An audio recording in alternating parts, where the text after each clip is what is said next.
Guys, કેમ છો બધા? મજામાં ને? તો સાંજનો ટાઈમ થઈ ગયેલો છે, લગભગ 4 વાગ્યા છે. 4 વાગી ગયા છે અને મને શરદી ખાંસી થઈ ગયેલી છે. તમને દેખાતું હશે, અહીંયા લાલ લાલ થઈ ગયેલું છે, શરદી થઈ ગયેલી છે મને. ખાવાનું બી નહીં ભાવતું, ઊંઘ બી સરખી રીતે આવતી નહીં, માથું ચડેલું રહે છે. તો શરદી ખાંસીના લીધે દર્શીને બી એવું જ છે, એને બી શરદી છે. તો જોઈ શકો છો. દર્શી હાઈ કર દે. હાઈ.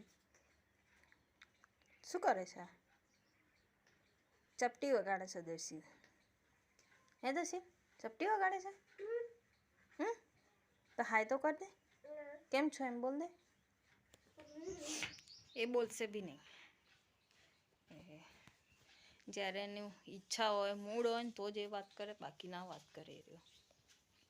તો તમે અહીંયા જોઈ શકો છો, કચરો વાળીને કપડાં ધોયા હતા. તો જો પવન આવ્યો ને તો પાછો કચરો થઈ ગયો. વાળતા બી વાર ના થઈ. કપડાં ધોવા બેસેલી જતી ને ત્યારે એટલો પવન આવ્યો ને, બધે કચરો થઈ ગયો. તો સવારમાં બધું કામ પતાવીને હું એ ખેતરમાં જતી રહેતી હતી. કાલની જઉં છું તો 2 કલાક જેવું જ કરવા મળે છે, કારણ કે તાપ આવી જાય છે. તો દર્શીલ રહેતો નથી ત્યાં ઘડી. દર્શીલ કે કરતો હોય છે કે ઘરે જવું છે. એના કારણે વધારે ટાઈમ સુધી કરવા નહીં મળતું છે. યાર, નાના છોકરાઓને બી તાપ લાગે. નાના છોકરાઓ ટકી ના શકે. કોઈક છોકરા એવા હોય જે ટકી બી જતા હોય છે, ખબર નહીં કેવી રીતના. નથી ટકી શકતું. તો એના કારણે પછી ઘરે આવી જવું પડે છે. ઘરે આવીને નાહી ધોઈને એને નવડાવીને પછી શાક પડેલું હોય તો ચાલી જતું હોય છે, ના પડેલું હોય તો પછી કંઈ બનાવવું પડતું હોય, એવું થતું હોય. પછી બીજું તો શું થાય? તમારા જોડે વાત કરવાનો ટાઈમ જ નથી મળતો મને. શું કરું? પછી તો જોઈએ કેવું થાય છે, કેવું નહીં થતું. હજુ તો આજ તો અડદની દાળ બનાવવાની છે, કારણ કે શરદી ખાંસી થઈ ગયેલી છે. મારા સસરાને બી શરદી થઈ ગઈ છે, મને બી થઈ ગઈ છે, દર્શીને બી થયેલી છે. કાલે એના પપ્પાને બી છીકો આવતી હતી, પણ એમને ડ્રોપ્સ લગાવ્યું તો એના પછી એમને મટી ગયું, પણ મને નથી મટ્યું. મને તો અહીંયા હજુ એવું લાલ લાલ દેખાય છે ને, જોકર જેવું લાગે. અહીંયા લાલ એવું જોઈએ. સફેદ કપડાં જે હતા ને, તો મેં અહીંયા ઘડી સૂકવી દીધા છે. બીજા નીતરાઈ જાય એટલે સૂકવી દઈશ હું. પછી ચા બા તો પાઈ લીધી છે. 3 વાગે ચા બની જતી હોય છે. મારા સાસુને આદત છે ચા પીવાની. 3 વાગે ટાઈમ થાય એટલે પી જ લેવાની ચા. દર્શીને બી એવું ખબર નહીં, એને બી કેવી રીતના ખબર પડી જતી હોય છે. ક્યારેક તો જાગેલો જ હોય ને તો કહેતો હોય 3 વાગી ગયા છે, ચા પીવી પડે હવે, મમ્મી ઉઠ, એમ કહેતો હોય. સસરા અને દર્શીના પપ્પા તો કામે ગયેલા છે, સાંજે આવશે. હવે કચરો તો જોવું સાંજે જ 5 સાડા 5 વાગે જેવો વાળું, કારણ કે પાછો થશે વાળી રહીશ એટલે આખો દાડો ક્યાં વાળું. મને ગમતું બી નથી, બિલકુલ નથી ગમતું. માથું ચડેલું જ રહે છે. દવા બી કેટલીક પી કરું, પગે દુખાય છે. આખું શરીર એટલે દુખાય છે મને. શરદી ખાંસીના લીધે ગમતું નથી બિલકુલ. સચ્ચે નથી ગમતું મને. શું કરવું એ જ નહીં ખબર પડતી. તો જોઈએ હવે. મને છે ને આ બધા ડાઘા થઈ ગયેલા છે, જોઈ શકો છો. બધા ડાઘા, એટલે ઝીણી મચ્છી આવે એ બધી ઉડે છે. લાઈટ છે કે ગઈ? લાઈટ એ આવ જાવ કરતી હોય છે અહીંયા. આજ બપોરે બી જતી રહી હતી. હમણાં આવી હતી તો ખબર નહીં છે કે નથી. હવે પાછી મેં જોયું બી નથી. હવે પાણી તો કાલ ભરવા મળશે, આજ તો કંઈ નહીં ભરવા મળે. ઘરે કોઈ છે બી નથી. સાસુ છે એ નણવા ગયા છે ખેતરમાં. આમાં તો એક વાળા ટાઈમ મળતો હોય છે, તો સવારનો છે. અમને બપોરના ટાઈમે તો જવાય બી નહીં. આ બી રહેતો નથી, ત્યાં નણવા બી નહીં દેતો મને. જેમ તેમ કરીને નણ્યું ને 11 વાગે ઘરે આવી. આજ તો એના કરતાં બહુ પેલું કરતો હતો, ઘરે જવું. એને દાદા બી ઘરે જતા હતા. કીધું જા દાદા જોડે જતો રહે, તો ના ગયો. મેં કીધું જા દાદી જાય છે, દાદી જોડે જતો રહે, તો ના ગયો. એ મમ્મી જોડે જ. મમ્મીનો પલ્લું એ છોડતો જ નહીં, ખબર નહીં કેમ. એક વખત બીમાર પડી હતી, એક વખત એવી બીમાર પડી હતી ને, તો 2 રાત હું હોસ્પિટલમાં રહી અને 3 દિવસ. એટલે એનામાં ખબર નહીં એવો ડર ઘૂસી ગયો છે, કંઈ ખબર નહીં પડતી કે એ મારા વગર રહેતો જ નથી બિલકુલ. જ્યાં જતી હોઉં ત્યાં ગલી મારા પાછળ ને પાછળ જ. સેજ અહીંયાથી ત્યાં જવું તો મારા પાછળ. ક્યાંક કંઈક કામ કરતી હોય તોય મારા જોડે ને જોડે, કંઈક ખાવાનું બનાવતી હોય તોય જોડે ને જોડે જ હોય. તો આવી રીતે એટલે સચ્ચે મને છોડતો નહીં. પિયરમાં આવું તો પિયરમાં બી એવું જ કરતો હોય, સચ્ચે ના છોડે મને. હજુ તો સ્કૂલે જશે તો ખબર નહીં કેવી રીતના એ રહેશે. રોવાનો તો છે જ એ રહ્યો, એવું લાગે છે. રોશે તો ખરું, બહુ જ રોશે. જોઈએ, સ્કૂલમાં તો જવું તો પડશે જ, કોઈ છૂટકો છે નથી. એ તો પછી ધીરે ધીરે આદત પડી જશે. લગભગ અઠવાડિયા સુધી તો રોવાનું રહેશે, અને પછી તો આદત પડી જશે.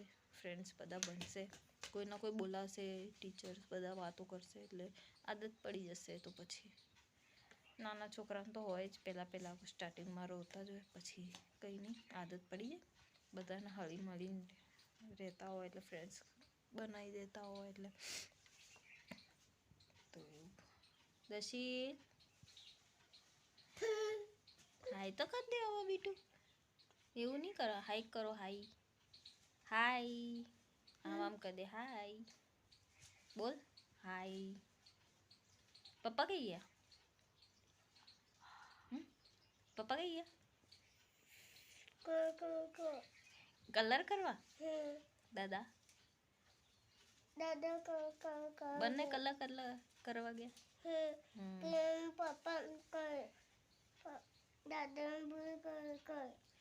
જ્યારે બી એના પપ્પા જતા હોય ને ત્યારે કંઈ ના કંઈક મંગાતો જાય.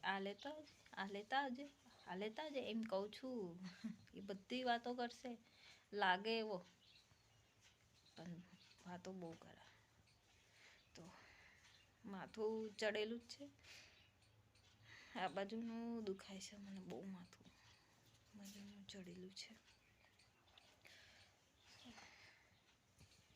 જોઈએ, હજુ તો અડદા દાળ બનાવવાની છે. 5 વાગે ચાલુ કરી દઉં, બાફા મૂકી દઈશ, ફટાફટ વઘાર દઈશ, દાળ ભાત થઈ જશે. રોટલી લોટ મોળીને રાખીશ, એટલે આવો ત્યારે રોટલી બનાવીશું. જોવું હજુ તો એના દાદી બી આવશે. લાકડા ફાડવાનું બાકી છે. મને તો ફાડતા આવડતા બી નથી લાકડા, બોલો. હું ખાસ કરીને સિટીમાં જ મોટી થયેલી છું, અમદાવાદ સિટીમાં. ત્યાં જ ભણી ગણી મોટી થયેલી છું. ત્યાં જ ઉછેર મારો ત્યાં જ થયેલો છે.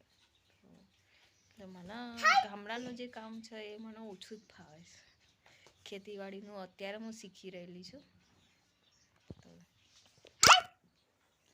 હાય હે ને, હાય બોલે છે. એક હાય બોલે છે, 2 હાય. એક જ હાય, 2 હાય. આવું કેવું વાત કરે છે? ઈ જો અહીંયા શું કરે છે નાનો સૈયો? તો ગાઈસ, મારું તો મશીને બગડી ગયેલું છે. ખબર નહીં ક્યારે ઠીક થશે, ક્યારે કંઈક સીવા મળશે. ચેન તો મેં લાવી દીધી. અંદર મશીનમાં જે ચેન આવે છે ને એ તૂટી ગઈ છે.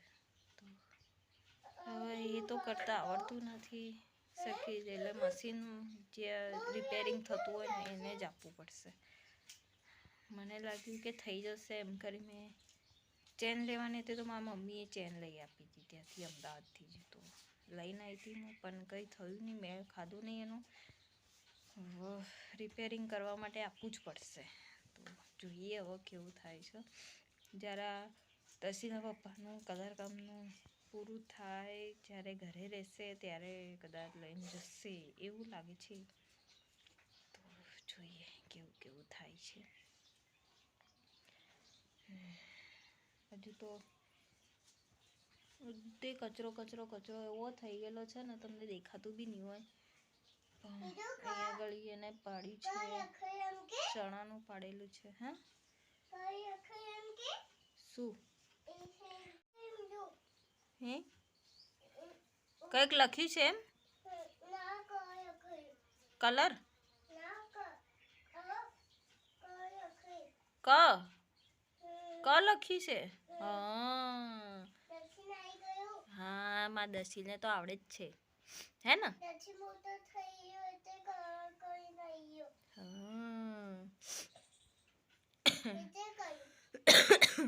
પિયરમાં હતી ને ત્યારે આને લખાવતી હતી તો થોડું ઘણું એને આવડી જ ગયેલું છે ઓલમોસ્ટ. પણ ક્યાંક એવું અક્ષર આવી જાય છે જે એને ફાવતું નથી. તો એ જ એને શીખવાડવું પાછું પડતું હોય છે, પણ અત્યારથી ટાઈમ મળતો નહીં. એટલે જોઈએ હવે જ્યારે ઘઉં બહુ નીકળી જશે ને ત્યારે જ મને ટાઈમ મળશે એવું લાગે છે. અને લખાવાનું વાંચવાનો ટાઈમ અત્યારે તો બિલકુલ બી ટાઈમ નહીં મળી શકે મને. કારણ કે એ રે જાતે લખતો બી હોય છે, એને જાતે લઈને બેસી જાય રહ્યો લખે. તો જોઈએ મારા મમ્મીને ત્યાં બી ઘઉં નણાઈ ગયા છે પિયરમાં.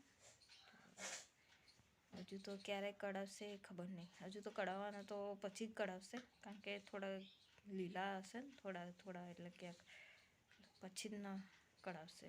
હજુ તો બધા એકરા કરશે ઘઉંને ને પછી કઢાવશે. અમારે બી હવે ખબર નહીં, ઘઉં તો સુકાઈ જ ગયેલા છે, પણ નીચે જે પડેલા છે થોડા નીળા છે, એટલે પૂળી બાંધવામાં એટલું બધું પેલું નહીં થતું. પણ હા ઘઉં સુકાઈ તો ગયા છે. નળવામાં નણાઈ બી જાય છે, પણ નીચા પડી ગયેલા છે ને એ થોડા પેલા થાય છે. એટલે જોઈએ કેવું થાય છે. મજૂર મળ્યા નથી. મજૂર ગોતતા હતા એમ કે છે, પણ મજૂર નથી મળ્યા. મજૂર મળી ગયા હોત તો એક દિવસમાં અમારે ત્યાં પૂરું થઈ જાય ને, એક દિવસ કેળીમાં 2 દિવસ થાત તો પૂરું થઈ જાત. ચાલ બૂગ આપી દઉં. દસીને પાણી પીવું છે. લાઈટ નથી, લાઈટ છે. પાણી આપી દીધું એને, પાણી પી લીધું. હવે મારે હજુ વાસણ કરવાના છે.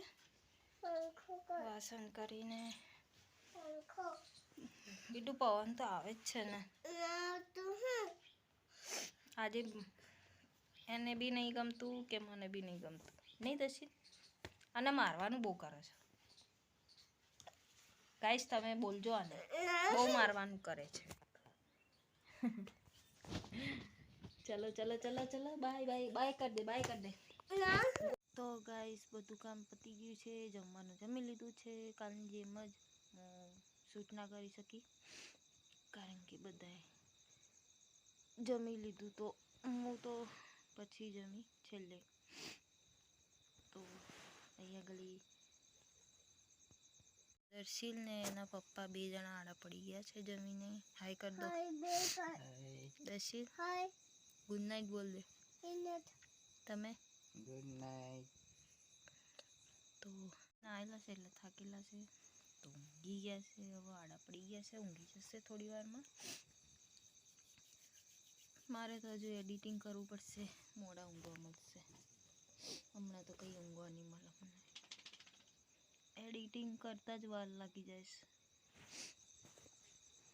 કારણ કે નેટ અહીંયા પકડાતું નથી બરાબર, એટલે બહુ વાર લાગી જાય છે.